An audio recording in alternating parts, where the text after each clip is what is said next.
So here we are in Old Manali with Vova. Vova lives in Israel, but he's been traveling for a while. And I met Vova, only yesterday, and I found out that he's into Amazon selling. So I thought it might be a great idea to, catch up with him and kind of understand how Amazon selling works. So here we have with us Vova. Welcome, Vova, to the show. Thanks, Apparently, I appreciate it. Is it your first episode? It is, yes. So if I'm nervous, okay. Please pardon me. Okay, right. Where do we start? I think we should start with you first. Do you want to tell about audience about, what do you do? What do you specialize in? Let's start from there. And also what you have been doing recently, lately, because you've been traveling a lot. So also about your mode of work. Thanks for having me on the show, man. I appreciate it. Welcome. Happy to be here with you, whoever's watching, listening. So my name is Vova. I'm a seller on Amazon. I'm an entrepreneur on the internet for a few years already. I have two businesses. One is Amazon selling. I have a shop, Amazon USA, Canada, and we're expanding to new countries. I sell private label products. We create a brand of our own. We have a brand in the barbecue accessories space. Me and my partner, we sell it in Canada and USA. We're moving to Europe now as well, and other places. I've been doing that for like 7 years, since 2016. And also since 2018, I've been educating people on how to do it through the internet, through my YouTube channel, through my blogs. We have different Facebook groups, Telegram groups, a lot of free content for sellers. We have no paid courses, nothing. Everything is free. The content is fully free. They're over, like if we count all the pieces of content, like it's over 1,000 for sure of like blogs, videos. It's like thousands of pieces of content that were created. So people can Google my name, Vova Evan, start from there. They can learn Amazon FBA for free. So I've been doing that for 4 years, 7 years I've been selling. I'm still an active seller on Amazon. So it's kind of all based on stuff from the trenches, like real stuff that works and like real working Amazon shop. And yeah, I've been traveling for the last year I've been in Asia. I'm now in India here. We're in Manali. I'm just living life, enjoying. I'm reading a lot of books, meeting a lot of people, just taking it easy, to be honest. Growing all this stuff that's been built and hoping to continue for a while, man. For a long while. So yeah. I must say, I'm definitely impressed with your way of working, because this has been one of my life goals as well. It's kind of meeting you. I also get to learn from you, like, how exactly do you do things? So maybe I could do that as well. I'm kind of doing it already a little bit. Yeah. Okay, great. Let's dive into the subject matter now, which is how to sell on Amazon. There are a few elements that we will be looking into. So, if you're a new seller, completely new seller, and then say you're just starting off on Amazon, we would be looking at, how do you take your product from ground zero to selling, maybe hundreds a day? I don't know how many the business produces in sales like $500,000 a year in sales. $500,000 a year. Wow, that's pretty decent. It probably might grow this year as well. Right. Okay.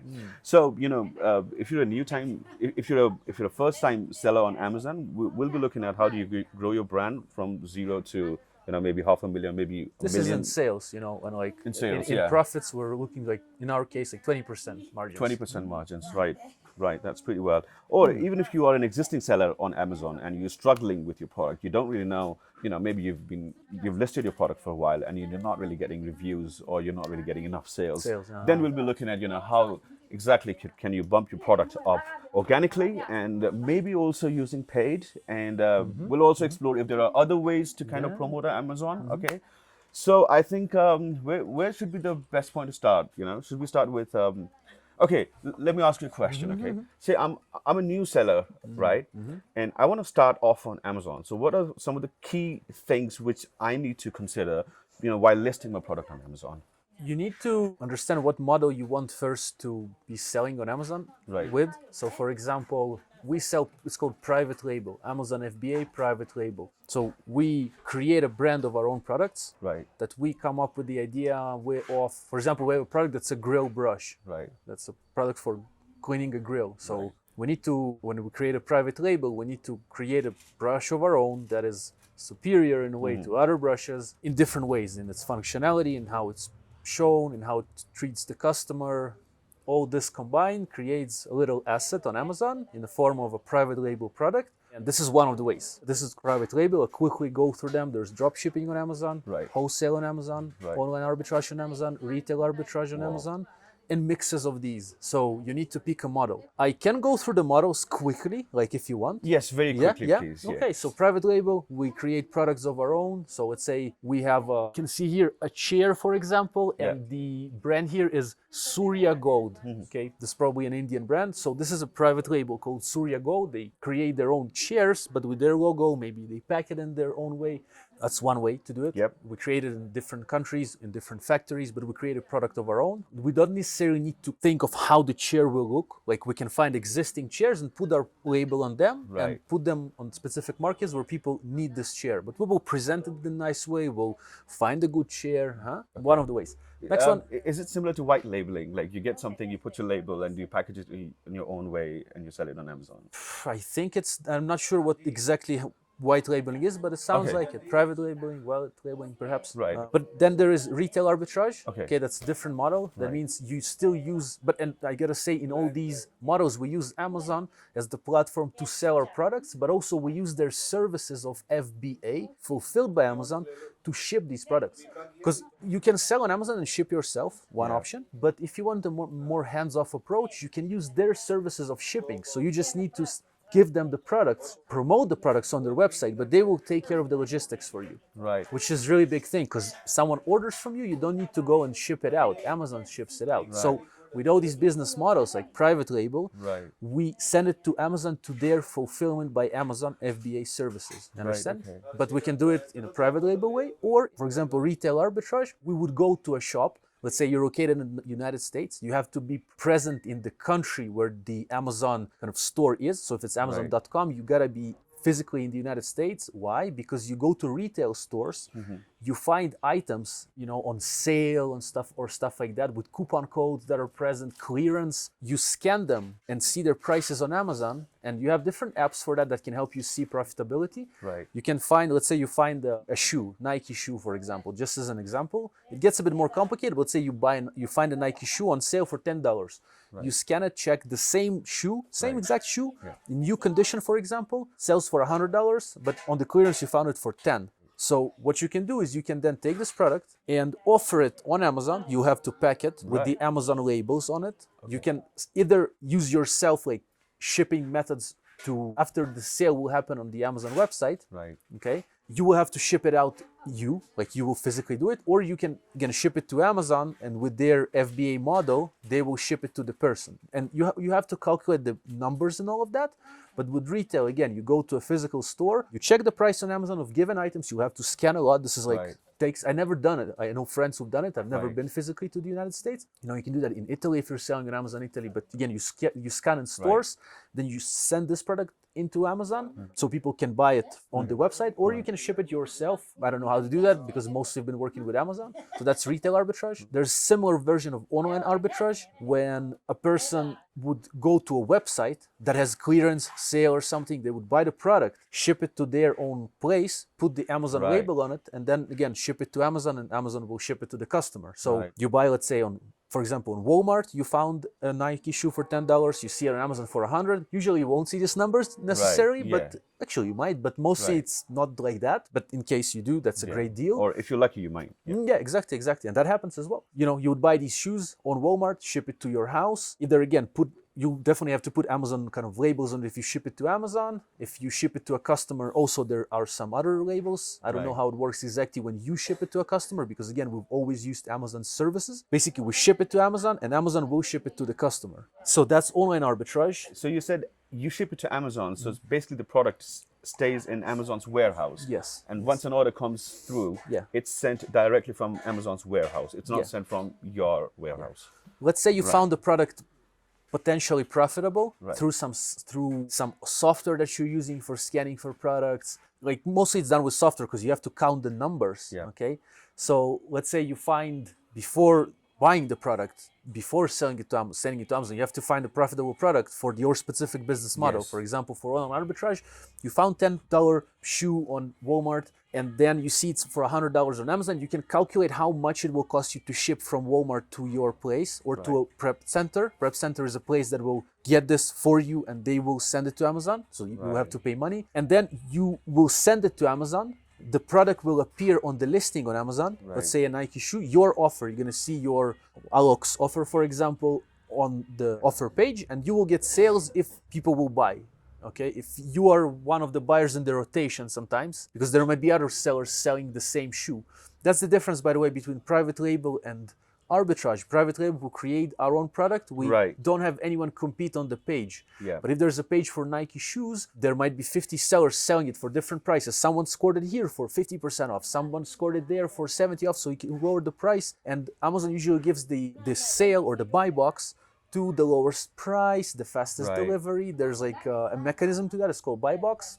But mostly it will go to the cheapest price kind of thing. And so this is retail arbitrage, online arbitrage, private label. Wholesale, you buy Nike shoes in big amount, okay, for example, from a wholesaler, so you can get really low price, and then you sell it on a Nike shoes listing, right? So it's similar to online arbitrage in a way, but online arbitrage usually the people buy in small amounts. You know, you found 10 pieces here, but wholesale will get more investment from you to get a cheap price, cheap shipping. Also for branded items, that's wholesale. I guess the same works in retail with wholesale. You buy in big amounts, for a lower price, you sell it. Real wholesale. Dropshipping is one of the models. So for example, we also need to, of course, find the suitable products for all of these models. Yeah, but for dropshipping, the model works in a way when, let's say I found, again, let's do it with Nike shoes. Again, I'm giving this as an example because I'm wearing Nike shoes, but like, you know, but it's not as simple because sometimes you need permission from Amazon or from Nike to sell Nike. So, but just let's say there's no permission, like you can sell Nike shoes, that's it, right? So for example, if you want to drop ship Nike shoes, what happens is, let's say on Amazon, you see that Nike shoes sell for, you know, $100, for example. You see that on Walmart, they sell for $10. So what you can do, so somebody will buy from you on Amazon, Nike shoes, okay? But you will use the product you found on Walmart to send to that customer. Like directly? Yes, directly, okay? So on Amazon, they buy it for $100, but you have it on Walmart, for example. You buy it from Walmart you buy it for from like $10. Walmart, yes, and you ship it directly. Now, it's not necessarily directly because there are some policies of Amazon for dropshipping. And again, honestly, I've only sold private label. I made money only in private label myself, so I know how the business models works, but just being upfront. Yeah, so essentially, because there are also small things. There are dropshipping policy for Amazon sellers. So not everything is, you have to follow specific rules with all these models. But with dropshipping, essentially, they buy it from you on Amazon, but you don't have it on Amazon. You don't even have it in the warehouse. You don't have it physically. But you know that on Walmart, this sells for 10. So you buy it from Walmart and send it to the customer. Now, there is a process to it because you can't send, as far as I know, with Walmart stickers to the Amazon customer. Amazon doesn't like it. So there are, again, some more things to that, but drop shipping works in kind of this way. And so drop shipping, online arbitrage, retail arbitrage, wholesale, private label, at least these are the main ones. Okay, no, this is pretty interesting. I mean, the part which I found particularly interesting was, and I did not know about it, that initially, if you want to sell something somewhere, you need to own the product. But with online arbitrage, you don't have to have the product. All you have to do is you just have to find where the product is, and you have to find the where the seller is. And if there's a gap in the price, you know, you just make money off it. You do the differences where you make the money. And the cool thing is you don't need to be physically working with the inventory unless you choose, because you can still ship to your own home. It will save you on money. You will even maybe learn the process of shipping, of labeling. But some people who, like myself, I'm not physically located in the United States.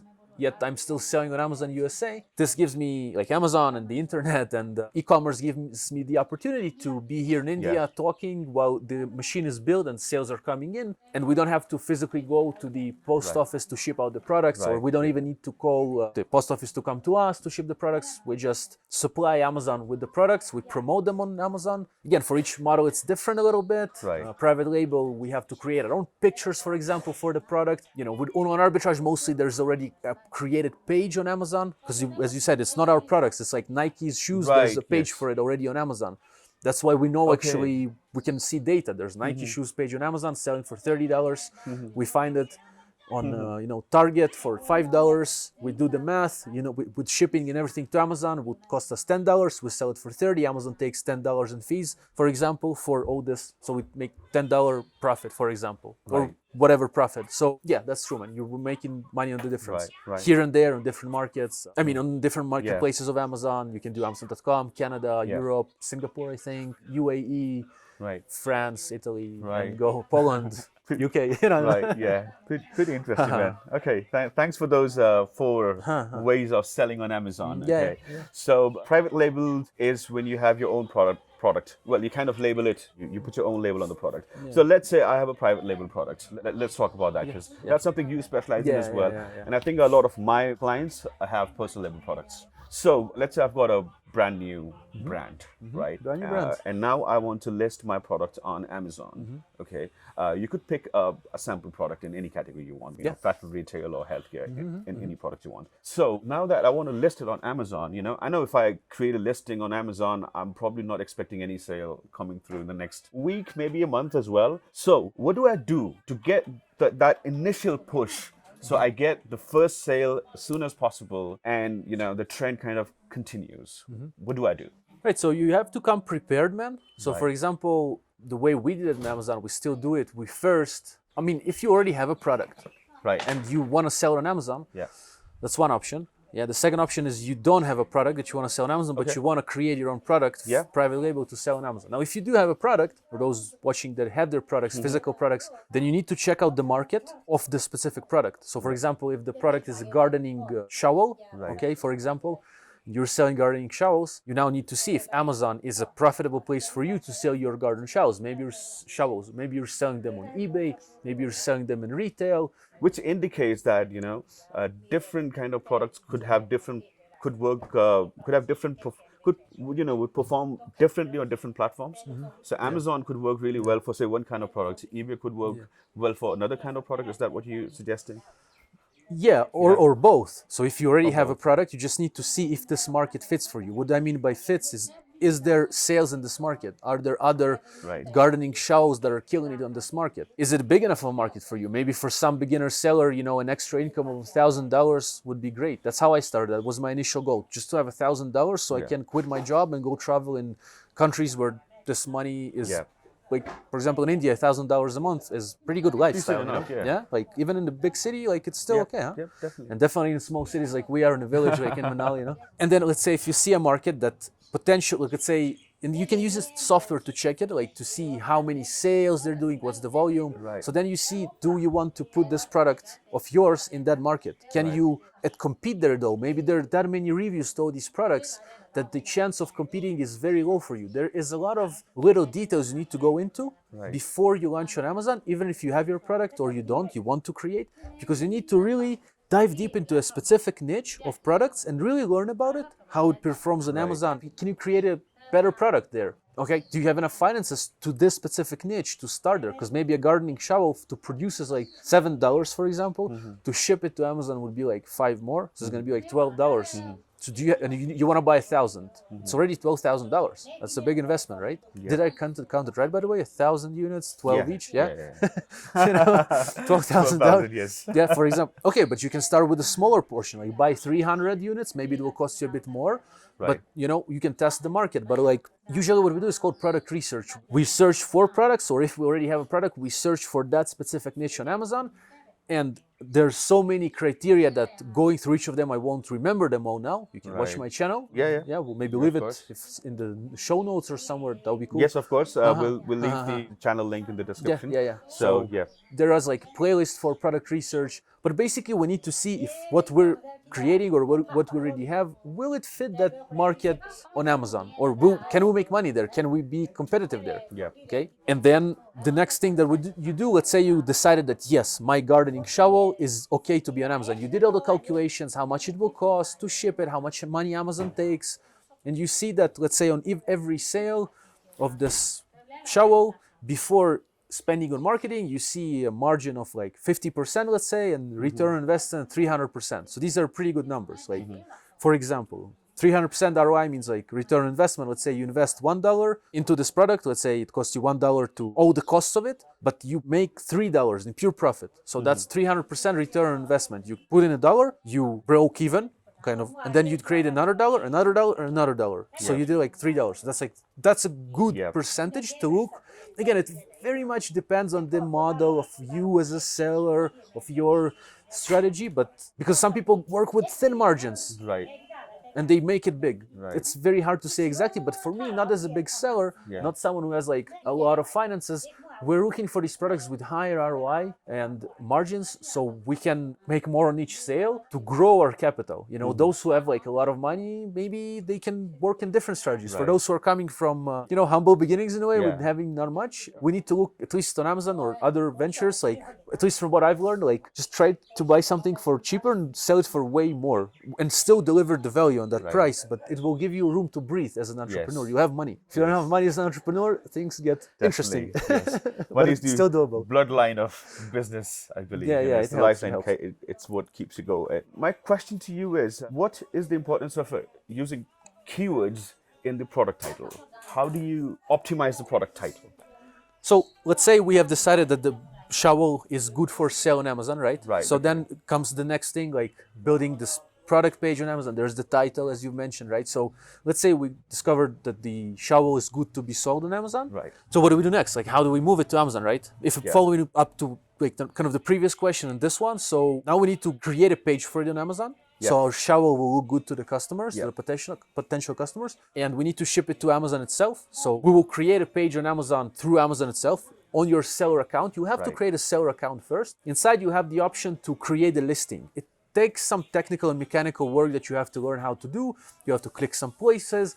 You have to get special labels for your product because Amazon needs to scan it. So that means when creating the page on Amazon, you know that with that page, you have like special barcodes that Amazon is able to give you for that. So, and these barcodes you will put on your product. Okay, so that's also important part of it because sometimes, people ask like, how do I get the product to Amazon? So in Amazon, you open a detail page and there will be an option to create, I guess, barcodes. It's called FNSKU usually. There are some different ways to do that, but this is a special barcode for the Amazon network, sort of. We can stick it on the product so Amazon can scan it once they are scanning it inside their warehouses. Okay? But we'll also put these 50 garden shovels, let's say, into a big box. Probably it's going to be less because it's a big product, but let's say we put 50 in one big carton. And on that carton, we also have to have labels because Amazon will get the big carton of shovels. Okay, on each shovel, there's going to be a code, right? So Amazon can scan it once they open the master carton, but on the master carton itself, there's going to be a label that Amazon provides you with without you asking them. Like, you just need to click on buttons. You generate it all inside the website. You don't need to talk to hey, Amazon, can you give me? No, like just click on a few buttons. You get these things. You ask your supplier to stick them on the products and on the master cartons so Amazon can get these boxes and scan them. Okay, so that's about the logistics quickly. And the next thing is about the product itself. Like, we need to create that page. We need images. We need the title. We need the bullets, the description. For that, we need keyword research. So that means now our goal, we said, like, okay, the gardening shovel is a good product. Now we need, actually, this kind of happens before that. By searching for the right keywords, we can determine if the product is good, you know, because if we see like gardening shovels is a keyword that on Amazon.com is on the rise for a few years, the competition is not big there, then we can say, like garden shovels are good, and many other factors. But let's say we decided that this is so, then we need to gather these good keywords into one listing so we can appear with our product in front of people searching for these keywords. If it's gardening shovel, gardening tool, garden tools, best gift for dad, shovel garden, garden cleaning shovel. You have to find the semantic core of keywords. Again, it's done with different software. I use Helium 10, Jungle Scout, Sellerboard, like different softwares that help you with Amazon. Then you gather, it's called a semantic core. You gather the main keywords. And then you need to gather, from what you've gathered, all these keywords, you need to build a listing. So these keywords will sound well. So for example, title can be big gardening shovel for indoor gardening, for example, with sharp blade and a long handle and lifetime warranty, for example. By the way, this is tricky. Lifetime warranty and title can be a tricky thing, so watch out from this. But generally saying, like, you need to build a title that houses the keywords. There's also bullet points on Amazon and description of the product. So there's like places where you can write information about your product. You have to have all these keywords there. So people searching for keywords that are very related to your product. They are actually keywords that bring sales. You can see which keywords bring sales through different software, through Amazon itself even. You place these keywords and then you need to add the pictures. So when people get in your listing, they will like your product and they will buy it. So that's just something, if you're just a beginner seller who never studied copywriting, never read any marketing books, how do you know how to place the right pictures? Like, of a gardening shovel. Yeah. Me neither. I don't know. Yes, I will search the niche, but since I have experience in marketing and copywriting, I will know like how to write a bullet point, how to write a title. Why I'm saying that is because you might want to outsource this part. If you have like some, because I know some people who don't know English and they sell on Amazon. They work it out, you know, they don't write listing, right? They buy it as a service. Once everything is ready, like you have your keywords and pictures, you will appear on Amazon. You said, Alok, that you might get sales after a week, a month, right? How theoretically you can get sales on day number 1. You can even have pre-sale of the product, not on Amazon though. You can have pre-sale on your own website. That's something else. But on Amazon, at least from what I know, maybe there is pre-sale on Amazon that I'm not aware of. But on Amazon, you will launch your product. You will have it on the Amazon warehouse. It will appear as in stock. That's important to see because it takes time from Amazon to stock in the product. Okay. So when you create a page, it gives you all the barcodes. Then you take the barcodes, you put it on your product, and then you ship it to Amazon. And once Amazon receives it, that's when the product shows in stock and it becomes available. Yes. As long as you have enabled it from the console. Yeah, pretty much. That's right, man. You are totally right. And then you still, so you did that, let's say, right? You got it. You have a nice, you have the best listing in the world. Have beautiful pictures, like the shower looks great. Everything, you understood the client, the agency that did it for you. Maybe everything is great. Like, but will it sell? No. Because it's just there organically. You put the page. You know what? Sometimes if you get into a niche where you very well build the listing organically only by placing your product, you will quickly rank and you will get organic sales. But I would say that don't rely on that at all because it's rare. Usually what will happen is nothing will happen. Like you just will put it and nothing will happen. That's what happens in most of the cases. But so what do you do in order to get sales on day number 1? You turn on ads. One of the options. You turn on ads inside Amazon. You also wanted to ask on this point? Yeah, that's one option. So for example, now you have the listing. It's there on Amazon.com. You have the pictures, everything. Inside Amazon, there's PPC, pay-per-click ads. You can start a campaign that will show your product, gardening shovel, against people searching for gardening shovel. Because in the beginning, your first day, your gardening shovel is maybe on page 50, like very far away, huh? You can put your offer first on against the search of gardening shovel, and people will be seeing it as sponsored ad. They can click on your listing and then they have the option to buy. If they don't buy, you just pay for the click. If they buy, you pay for the click, but you also get money for the sale. And once you're gonna get sales from PPC, organically your listing will go up because it will the search engine Amazon will see that let's say you're advertising against big shower for garden and you have a big shower for garden that matches the intent of the buyer, then you will have good conversion rate on that. You have many sales through ads and quickly organically you will go up. Okay, and then you will get organic sales because from page number 20 you will suddenly be on page 10, 7, 8, suddenly you will appear on page 2 and tick tick tick climb to page 1. And why would you climb to page 1, you know? Because you will get sales. Amazon likes to see sales because you bring it money. Eventually, if you bring in sales through specific keywords, they will rank you organically higher there. With ads, you can do that. Yeah, man, that's one of the ways to start getting sales on day 1. And I think also, you know, when you're on ads and you start making, you know, your first few sales, you also start getting customer reviews and ratings. Yes, that's right. Which kind of help push your organic profile on Amazon. I mean, this is how search engine optimization kind of works as well. Reviews do matter, yes. And you start, by the way, with 0 reviews. So when you turn on ads with 0 reviews, conversion rate is very low. If you have a very good product page, if you very well differentiated your product and it really gives good value in a specific niche, with 0 reviews, you will get sales. We had that. That's normal. But still, if you get even 1 review, the chance of sale is way higher. Now, you can get reviews initially from, this is at least right now. We're talking like 2nd day of summer 2023, June 2nd it is today, man. Oh, yeah, I think something like maybe 3rd of June. So. Huh? We're in Old Manali, so. Old Manali, yeah. In India, it's here, okay to forget. Time passes in a different way, I guess. Now I forgot what I was saying. I was saying that we're talking about. Can you remind me, motherfucker? Is it 2nd of June? 2nd of June? Why did I say that though? 2nd of June, it? Because we're in Old Manali and we're watching a product on Amazon, PPC, organic ads, organic ranks, turning on the ads, optimization of a listing, then the ads appear and people buy. Reviews. Yeah, that's exactly. Yes, reviews, man, reviews. Yeah, So we're talking about you can reviews. get if the initial reviews and the date. So right now, for the 2nd, 3rd, or 1st of June 2023, there's a program called Vine, Amazon Vine.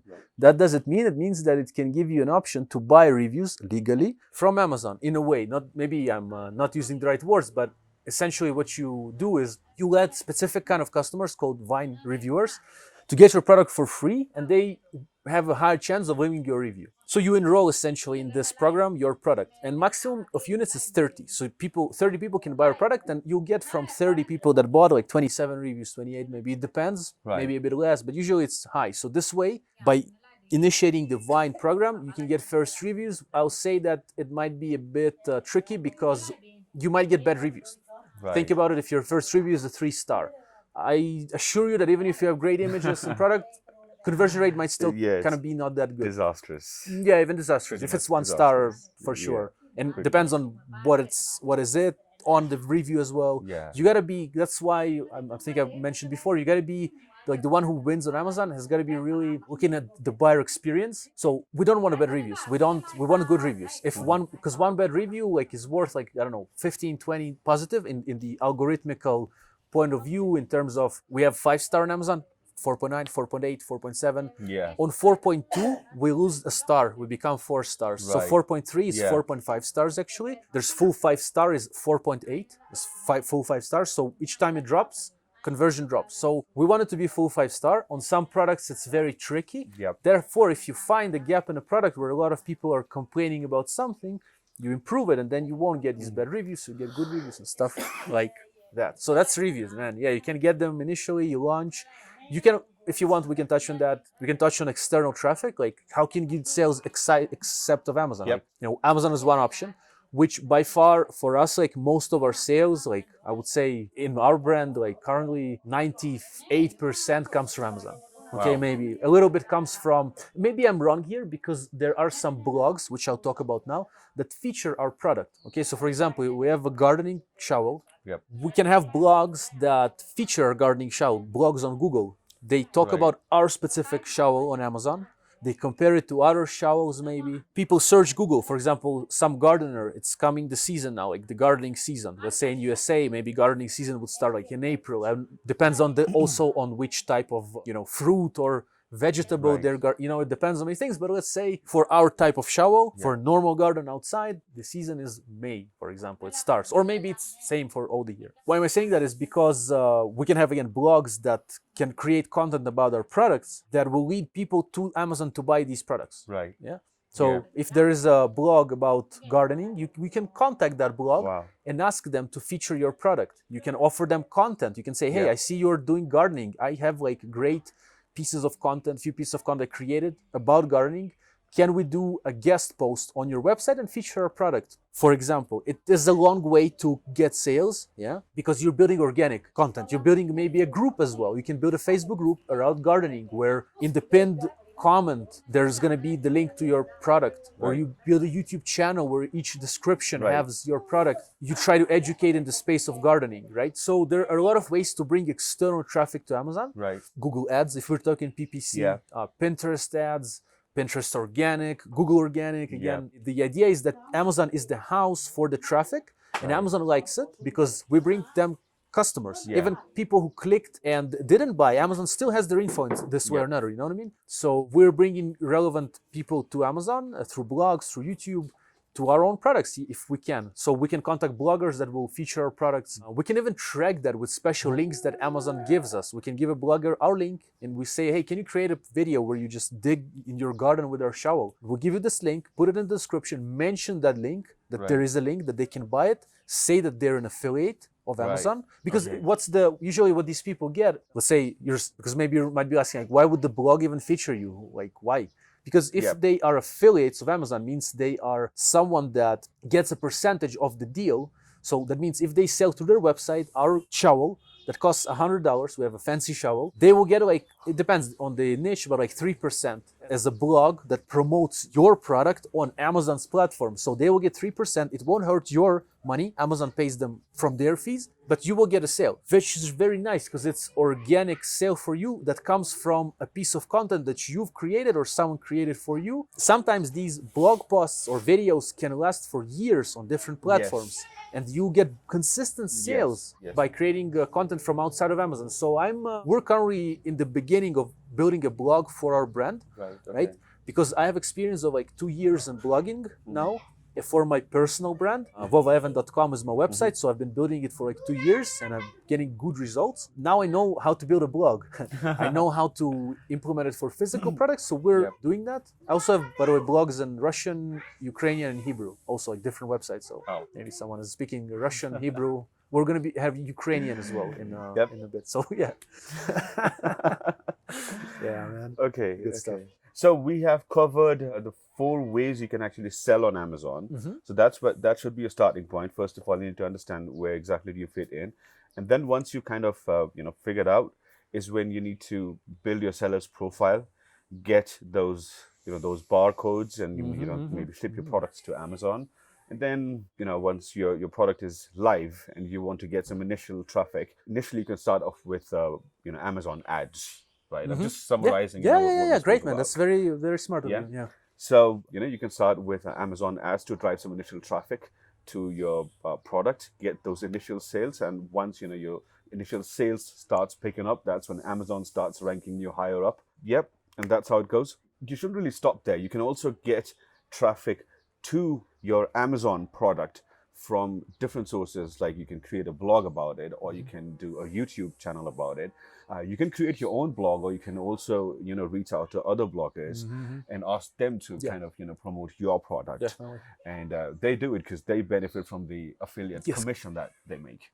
Definitely. Yeah. Okay, brilliant. And and from there you just scale things. You try to build more, getting more products in this or another way of selling on Amazon. Private label, you add more products to your portfolio. So you have the gardening shovel, you can then cross-sale it with the gardening X, if such a thing, or like gardening seeds. Like you can build a brand of specific products around a specific niche, and then you can cross-sell them. This kind of makes it in a way easier, because if you already have one product in a niche, you know about this niche, you know the customer, so you can then offer more products to them. And this is how you eventually build a brand. One thing I will say also is that you can sell a private label business. Right. Because like if you do a business which is online arbitrage, if you go to, you can still technically sell it. You can build a system around online arbitrage where you have like people searching for products, buying them from, let's say, from Walmart, then shipping them to Amazon, doing all this transaction, but it's something that's a bit harder to sell in a way, as far as I know. I know that private label businesses are a bit easier to sell because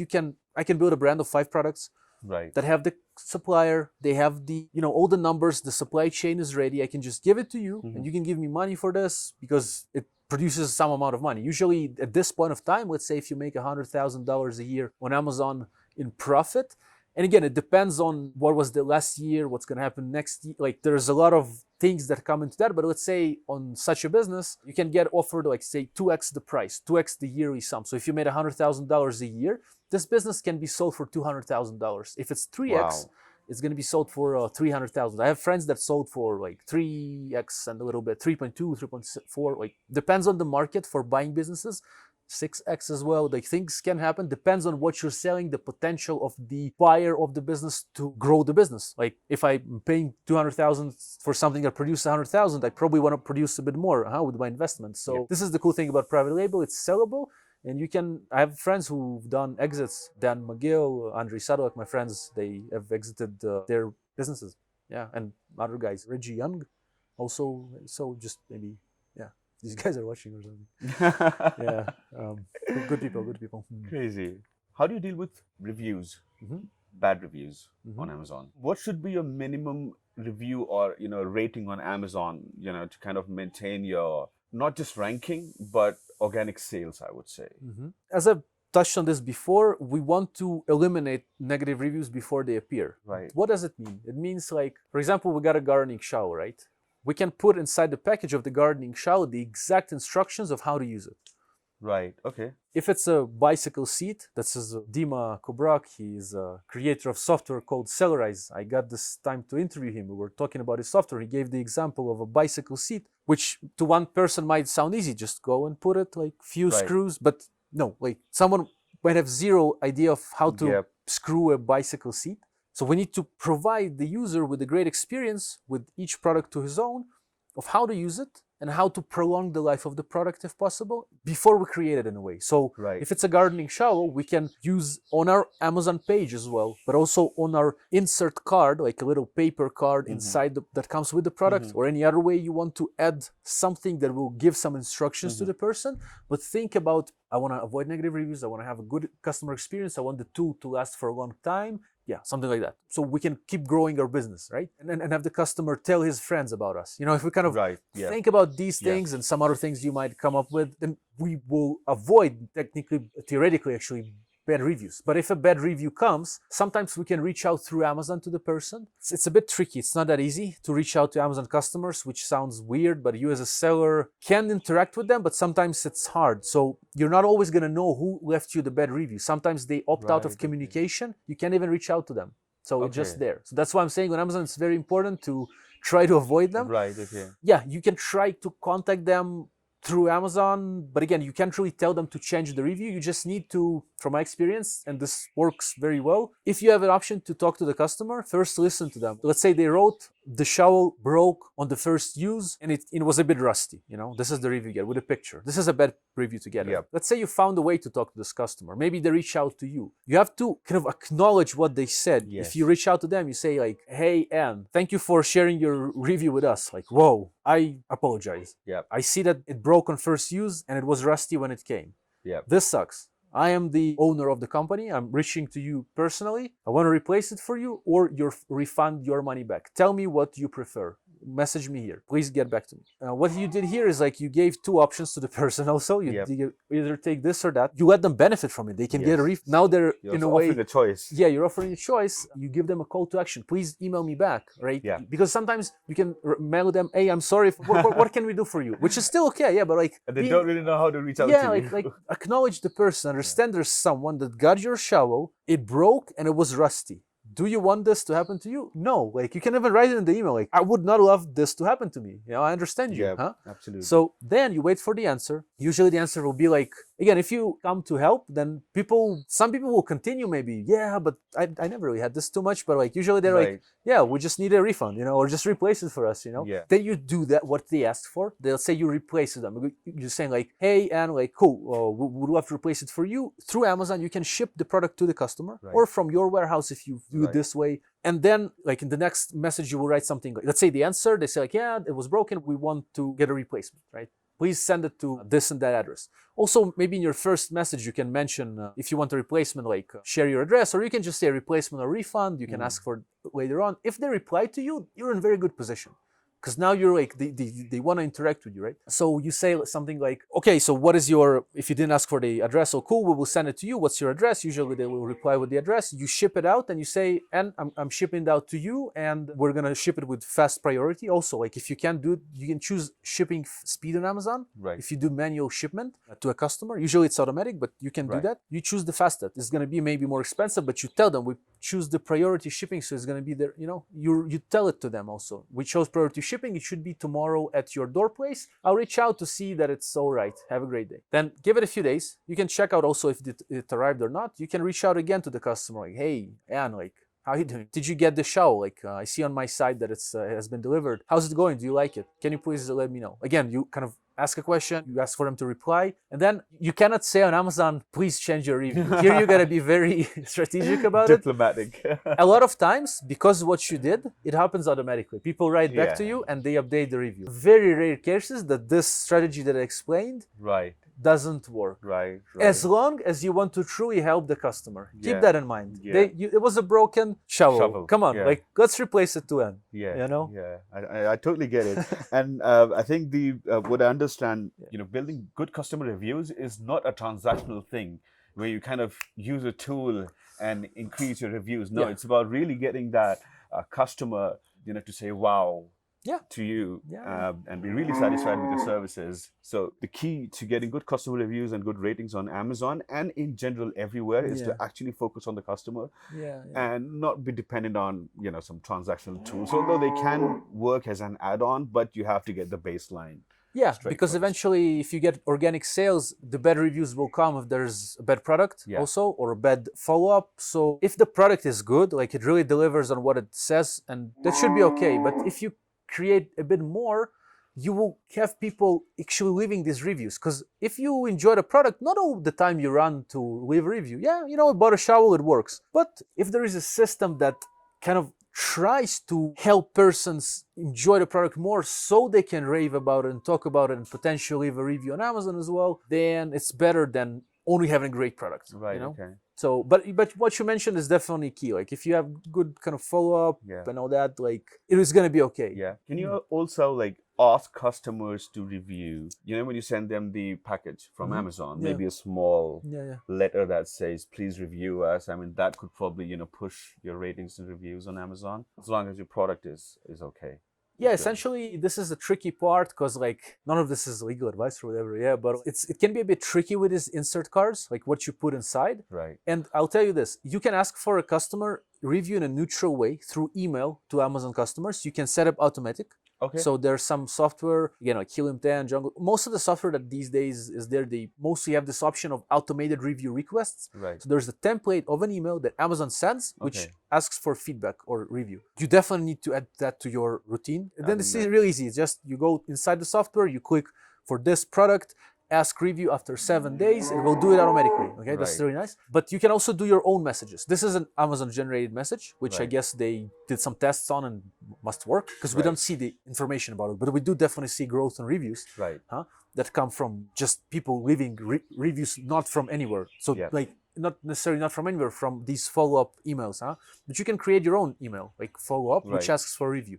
As long as it's in a neutral way, that means please kind of leave us a review kind of thing, it's okay. But you can say like, please leave us a review and we'll give you this and this and that, or leave us a 5-star review because this and that. You can just ask in a neutral way, but I'll say here also in that message, make sure that there is a personal connect. Personal connect. Yeah, personal connect, and like something that would still make them in a way feel that the review would be 5-star. Which is again delivering good message like, hey, you bought the shovel, virtual high five. This is different message. Yes, maybe a little picture to it, like a virtual high five with the shovel. I don't know. Person is gonna be like, what? These guys are like, okay, let me review them. Like they're just be a bit different, in this again, it works actually, when you're doing things in a way that gives like with each interaction of the product, the brand, whatever, a person goes out better in a way, more happier, more just better for them. I don't know what's better for those people, of course, but like I can only assume that if I create a good gardening shovel, add instructions to it, do it in a nice, bit different, maybe funny way, then I can see that then in the reviews also. I also talk to these customers sometimes in a way, or when they message me on Amazon, like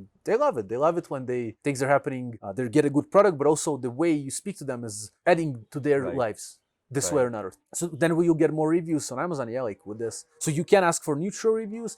Inside the box, if you have an insert card that comes as the instructions, you can sometimes offer warranty, for example, okay, for your shovel. Okay, so let's say you give 2-year warranty and you have to register here, like scan here to register. So you have a code to scan where they can register for the warranty. They'll give you their email. You can send them like a warranty certificate or just let them know it's registered. Then you have their email. Like again, how exactly Amazon looks at that, I don't know. You have to go and dig up terms of service. But again, if you're offering warranty, how else can you give it to them? Maybe not through email. Maybe you can opt them into your Facebook group or something, or a Facebook chat, through ManyChat, for example. This is one of the programs that can be used for that. Will Amazon penalize you for that if you just deliver like the warranty and deliver good customer service and ask for a review in a neutral way? I don't think so, man. But again, that's why I'm saying I don't know the exact code of conduct like for this specific thing. Therefore, go and do your research, but should be okay. As long as you do it neutral way and you give a lot of value. Let's say you got their email,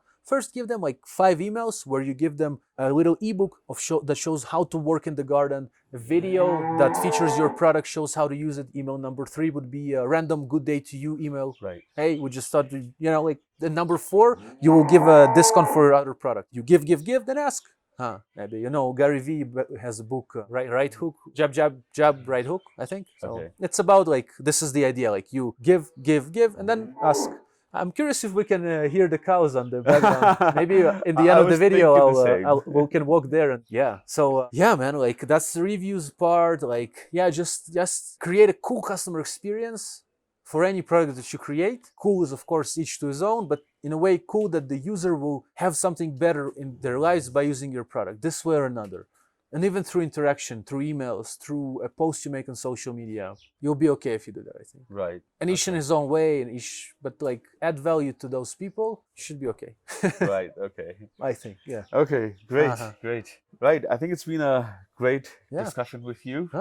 Definitely. I don't want to summarize it once again, everything. But okay, I understand, the first thing is, figure out what kind of seller you want to be. And then once you've got, stuff up on Amazon, it's really about being genuine with your product and being genuine with your customers and creating the whole experience, which is going to fuel your, organic growth in the, for the years to come. Yeah. So on, one last question here. So on Amazon, once you have kind of built a product, say you've got about 2,000 reviews on Amazon, and you're kind of already ranking on the first page, top 5. Okay, definitely. So is there anything you need to do to kind of maintain it, or does it auto maintains itself?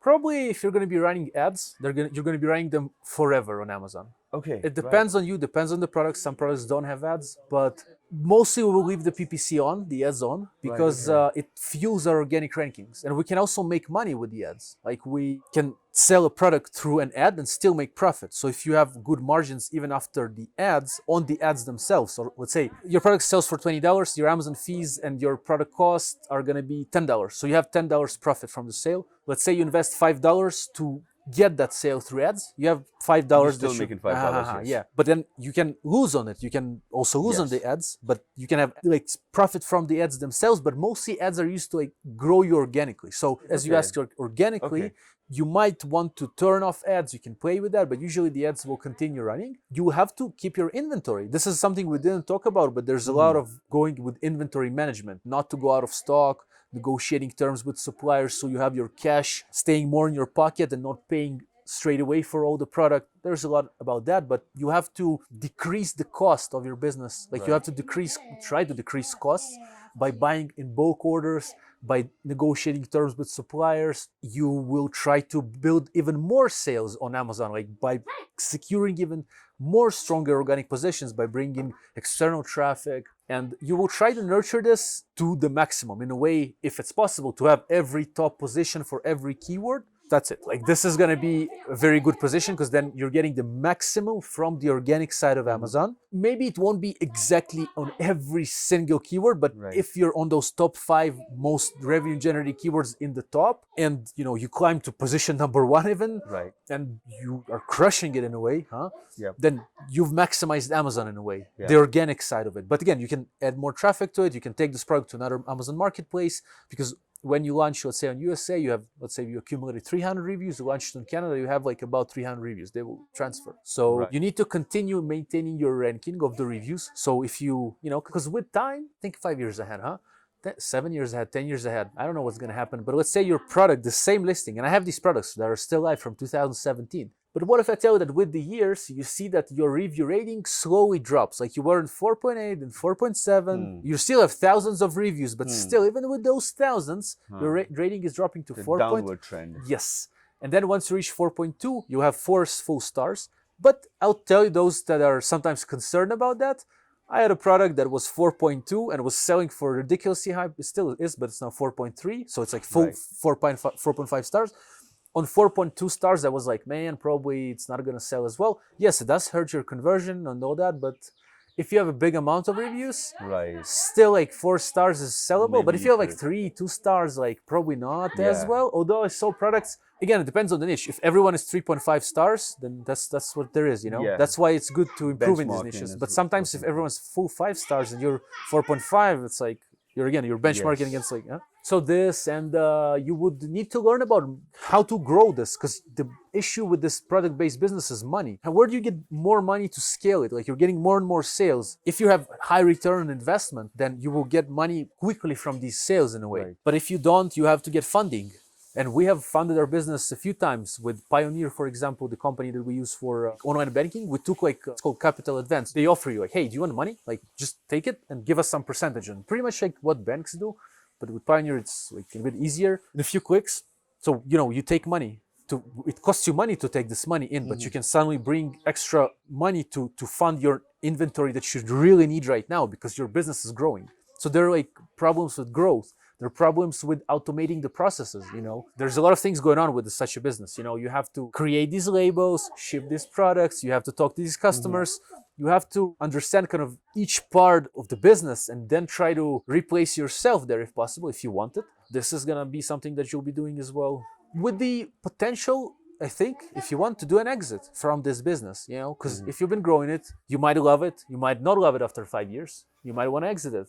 And if you build it in a way to exit it, there's a good book called Build to Sell by John Varillo. There are different other books. Can help you understand what it is to build a business that's built to sell. Something, an asset, like a blog you'll be building, for example, or let's say for your products for the gardening, let's say it's called garden, okay, .com. You have like 150 blog posts there that will bring you 10,000 viewers every month that are gardeners. Generate this amount of clicks to these products on Amazon, and that brings you, let's say, this amount of money. You can show it to a potential investor and say like, hey, this blog is generating $20,000 a year. I'm not sure exactly what the X on the blogs are, but I've heard it can be like pretty massive. So a blog generating like $5,000 a month can, that's what, like $60,000 a year. Yeah, it can also be 2x, 3x, like yearly. So if a blog again is generating $2,000 a month, like $24,000 a year. I don't know the exact, I never sell the blog, but like if it's 2x, so it makes $24,000 a year, you sell it for 48, 3x, what would that be, like 72? Continues. I don't want to continue because I'll forget I'll leave it here. So yeah, man. Okay, yeah, pretty good, man. Anything else, any other tips that you want to share for Amazon selling? I would have to say that kind of on the closing note that think of it as a long-term investment. Think of yourself as your own long-term investment in a way like, well, I'm going to be an entrepreneur now. Like, because building it as a side hustle is doable. Like if your mindset is like, I want to get extra $1,000 a month by having a side hustle is one way of thinking. Having $1,000 as an entrepreneur, as a business owner that relies only on that, or 2003, it's a bit different. Right? Choose what you want. I know people who sell on Amazon. They have like 6-7 figure businesses. They still work their job because that's what they like, and both are okay. You can still be an entrepreneur, I guess, and be working a job. But like decide what kind of lifestyle you want for yourself. Because the way you build the business will reflect on that, or that will reflect on another. I don't know what reflects on what, but like something like that. And try to network with other sellers as well. Find people that share similar mindset, that have similar goals in a way. Because then you'll be talking about these things that interest you both, and there's a lot of growth to happen there. When you connect to people that think similarly in a way. I'm a part of a mastermind. It's called Ecom Brand Builder Mastermind. We are like 30 people now, maybe more, I'm not sure. It was founded in 2019. I was one of the founding members. It was me, Andre, Dan, and Kalen, like 4 people, that the 4 of us, that was like, wow, and now it's like 30 people and maybe more. Sellers, everyone has a shop. We talk, we meet weekly. We have like calls where we set goals. We, in front of others, let's say for this week, I think I have like update 10 blog posts, post 5 blog posts, and I have some other third goal. If I don't deliver on these goals, I'll pay $50 donation. If I do deliver, then I just set new goals. And this, if I don't attend the meeting, because depends on the reason. If you're like flying or something, it's okay. But if you just miss, you pay $50, you donate. If you miss, like I think 3 times, you're out of the mastermind. And now it's paid. I don't know how much it is. Pretty intense. It sounds so heavy, but it's no. The people are more growth oriented. They're very cool people. Self-motivated people. I mean, that's the whole point of being a part of such a group. You have to be self-motivated. You can create your own group like this. That's what I came to eventually as a seller. I created things for sellers. I can these days help people find the right person to ship their products, the right person to create their product, even the right person actually to find their product. I have a big network of friends, of partners that pretty much almost every problem or need you might have in Amazon business, you can reach out to me and I'll connect you to these people. This is the second business I've built, which is like all the content that we create, I can help connect people for a commission. Sometimes there's no commission. If I have a partnership, then I might connect the seller to the right person that can help them ship the product with a really good rate. And from that deal, if I bring a customer to that company, they'll give me a little commission. So that's called affiliate marketing. So that's my second business through all the content network that I've built. Yeah, so I would say that just also keep going in YouTube, man. It's your first episode. I'm looking to see others of yours, man. Like, yeah, it's good. Because then when you share with people, someone might watch it. Someone who's interested in Amazon or in entrepreneurship or generally in life, they might hear something useful here, and then it's your platform. You're doing that, so it's pretty cool, man. Like, yeah. Because I told you I was talking to a client, I think a couple of months ago, and she was thinking of launching a brand on Amazon, and I realized, oh God, I know nothing about Amazon selling. And then I met you, and I thought maybe this is the perfect time and place for me to learn about it, and connect you with my viewers. Yeah. And then you can use this video as an asset. You can then, if you have someone that will be interested in Amazon, and they know that you interview people, or generally you can send them this video. So each piece of content you create becomes a little asset you can share and stuff like that. So, but yeah, man, like it was interesting talking to you. I think you also did good with like doing the summing up for the people that are watching. So yeah, thank you for having me, man. Like, thank you. Thanks, man. Thanks a lot. Thanks a lot, Vova. Sure. So this was Vova and my first vlog. Yeah, or whatever you call it. Whatever you want to call it. So thank you for watching, and hopefully we will continue soon.